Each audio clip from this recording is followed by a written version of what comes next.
You're watching 3 Questions with Kat. Overcome your obstacles and find success. Hello everyone, it's Katherine and we are back for another episode of 3 Questions with Kat. I have Kate with me today. Hi. Hi. So, Kate, what the viewers want to know is, what stops people from having success? I think lack of self-love. Oh. Yeah. Tell me more. I feel like I learned that the hard way in many ways, because it was like I felt like there was a time that I felt like if you loved yourself, it meant you were like cocky or full of yourself or something. And it's very much not that. It's not I'm better than this person. It's not comparing yourself to other people. It's just truly loving yourself, and even understanding that like there's parts of you that are gonna do things wrong and stuff, and understanding that like those are parts that need healing, and like looking at that and still loving yourself. And I think that when you don't love yourself, you try to put on something for people. You try to put on, especially as an actor, like you're already not playing yourself, but like if you're really so far outside of yourself that you're like, I'm not even in here anymore, then that's an issue. And so, so I think loving all the things about yourself is the way to ultimately have success. I feel like that's hard for a lot of people. It's really hard. Especially the part where you said, love all the parts of you. Mm-hmm. The messy, the broken, the unhealed, the overweight, the scarred, the failed your driver's test 20 times. Right, absolutely. But like, if you don't love those parts, then those parts are going to act out, and those parts are going to lead you in directions where like it's like a self-fulfilling prophecy. Like the things that you don't want in your life are going to keep coming up and up and up and up, because those parts are going to like lash out at you for not loving and healing them. So Kate, a lot of that self-love that you're talking about is, I know you said it's not the cocky kind, but it really sounds like the self-love you're talking about is really a nurturing kind, and the kind that just gives yourself grace for whatever. And it doesn't mean that, like, it doesn't mean, to excuse bad behavior or like to excuse things that you could have done better. Like, still look at those things. It's not like you're like, oh no, I'm perfect, everything's, it's not that, but it's like, why did I feel the urge to do that? What is unhealed? What's that shadow thing that made me want to do that? And you're like, okay, let me look at that and let me forgive myself, but let me look at how I can grow from that. That's really good. So it's not just loving yourself and giving yourself a pass at all the things that could improve. It's loving yourself enough to, even in the tough love kind of way, that like let's take some responsibility for this and let's see how we can improve. That's great. That's great. The second question I wanted to ask you is, how do you overcome obstacles? Well, I think things happen the way that they're supposed to, and I think that things happen for a reason, and I know that can be tricky and triggering when really awful things happen. And I don't want to speak to everyone's story. That's my story, because other people might feel differently about that in their own life and in their own story. But every like horrible thing that's happened to me, I can trace what came from that, or like what I learned from that, or what that prevented me from. Like they say, like what is this? I can't think of it exactly, but basically like obstacles are a detour in the right direction. That's what it is. Yeah, I've heard that saying before. Obstacles are a detour in the right direction. That like you didn't get that part that you wanted really badly.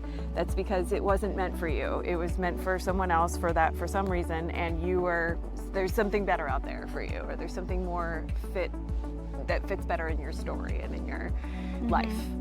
And so I think just when something bad happens, or that feels bad, you could say, why is this happening? What am I meant to take away from that?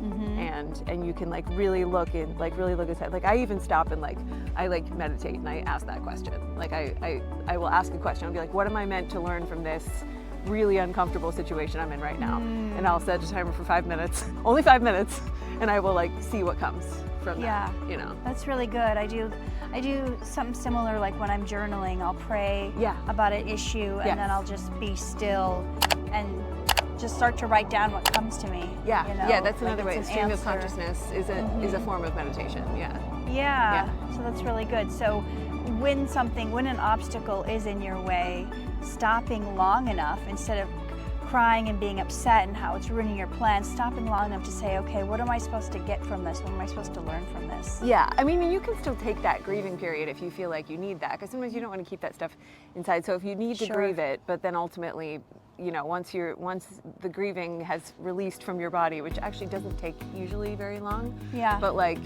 you know, if you let it all out and then you're like, now I'm going to check in and see why this happened and what I meant to take from this. You know, I'm glad you said that the grieving process doesn't take that long, or doesn't have to take that long. I think sometimes we grieve over something and we keep getting pulled back into the grieving because we let our thoughts go run amok with how this is going to be so bad, and we start thinking ourselves into these downward spirals.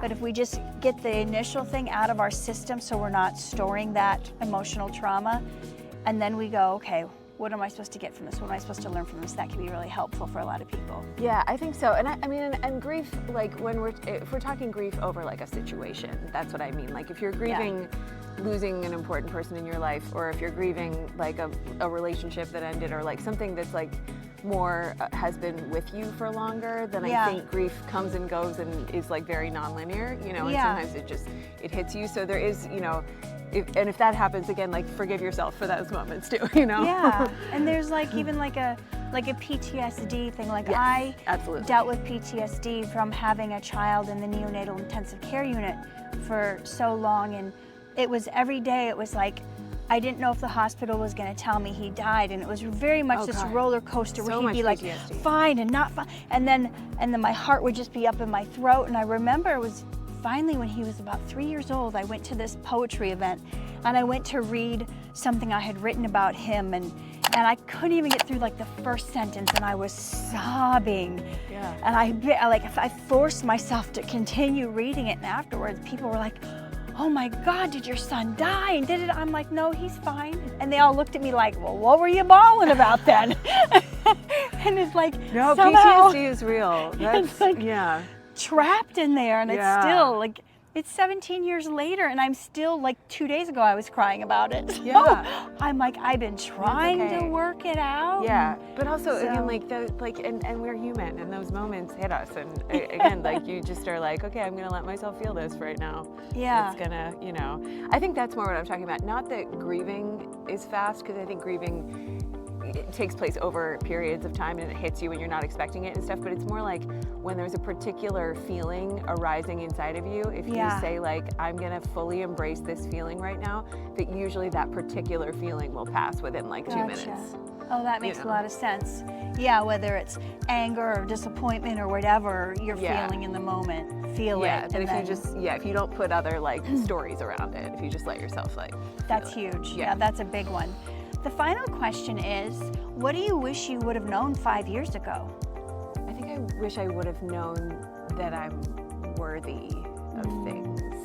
I think I felt very unworthy of like a lot of things in my life. And some of it I didn't even realize I felt that way. Yeah. But it was like, and I think that's why a lot of things seemed to not go well or go right or kept, you know, like, and I would think other people were worthy, but I wasn't worthy, and so I'd put like, you know, so it was this very kind of like, it was just like a lot of bad cycles, you know, that were going on because I didn't feel worthy of like peace and, you know, success and ease and like, you know, financial security and like all the things. Like I didn't feel worthy of those things, and so it was like, therefore, they weren't working out for me. Because Wow. if you don't feel worthy of them, they're not going to work out for you. That kind of goes back to loving yourself, you know. That is so Yeah. real, and I think Yeah. more people struggle with it than we imagine. I thought for years that I must be the only one feeling this way because I believed in God, and I thought, well, if I believe in God, I shouldn't feel this way. Everyone else probably, you know. I had all these things I said about myself, but feeling unworthy it can kind of be an isolating thing too, because it's kind of one of those things you don't want to admit to people. Yeah. That you feel unworthy. Like, Well, sometimes you don't even know. Like, you don't Yeah. even entirely know that that's what it is. You're That's just true. like, why does this keep happening? But then, like, when you think about, like, I don't know, it's like you have to get there. You have to get to That's understanding true. that That's true. that's what the issue is. And I think too, like you mentioned believing in God, and like I was raised Jewish, and Mm-hmm. like not super religious, but like I had a bat mitzvah and everything, and I eventually kind of like stopped doing like the customs, Mm-hmm. like and celebrating the like Rosh Hashanah and Yom Kippur unless I was with my family, you know. But like I just was like, I don't know that this, like, I don't know that I feel this, you know. But then I realized how, like, although I may not be religious, I'm incredibly spiritual, and I think that like realizing that how much I can trust the universe and how much I can look in, like, you know, ask the universe for guidance, and like I Yeah. believe in spirit guides and angels and things like that that give you messages and that give you signs, and like, and I believe in that stuff so much, and that's why I've been able to like manifest things in my life, is because I have that belief now. And I think I was afraid of having that belief because I was like, I thought of religion as being like something with barriers, you know, that cut people out, Yeah. you know, and I didn't want to cut people out. Like, I feel like everyone should be loved and accepted. And so, but I realized that spirituality is like, for me, you Yeah. know, and whatever form of that, whether it is religious or whether it's not, like, you know, I think you find what works for you in that realm. So what would, if someone may be struggling with not feeling worthy right now, what might be some of the signs? You know, for me it was like self-sabotage, self-hate, thinking everyone was more important than me. I'll just keep putting myself last. What might be some other things if people are still trying to identify that they might help them? I think the things you mentioned, for sure. I think putting everyone else before you. I think feeling guilt on a regular basis is a sign, because I think you know, guilt is not very helpful. It's like you sort of, it doesn't really get you anywhere. And so I think when you're constantly feeling guilt, it's feeling like I should be this. I should be this for this person. I should be this for this person. Why am I not more like this? What's wrong with me? Like, I think that's where a lot of guilt comes from, is thinking that you're doing something wrong all the time. Yeah. And self-sabotage, and you know, I think putting yourself first actually is like the best thing you can do for other people too, because I think when you being whole means you have more to give. Yeah, You know? it's that whole. So it's actually not selfish to put yourself first. Right. It's that whole You know. you can't pour out of an empty cup. Exactly. And I mean, if you've been around anybody who's hasn't slept and is overworked and they're easy to snap. Like if you don't allow them to go get their rest, they're not going to be very pleasant to be around. Right. So that has a lot to do with it. Yeah. So for those of you who may be new to my channel, I wrote the book and the online course called You Are Worthy. So you don't even know this. I didn't even know that. Look at that. So I have a book and course out. If you want to check out You Are Worthy to help yourself stop sabotaging your dreams and building everyone else's, so you can step into your calling and live your purpose with confidence, then you can go check that out on Amazon. Kate, where can people find you if they want to look you up? I am on Instagram at Kate Bowman, BOWMAN 333 is my Instagram handle. I'm on Facebook as well, but I'd say Instagram is probably best. I haven't done the whole TikTok thing. Thank you for being here, and we will see you next time on another episode of 3 Questions with Kat. Bye! Get the tips you need to reach your dreams.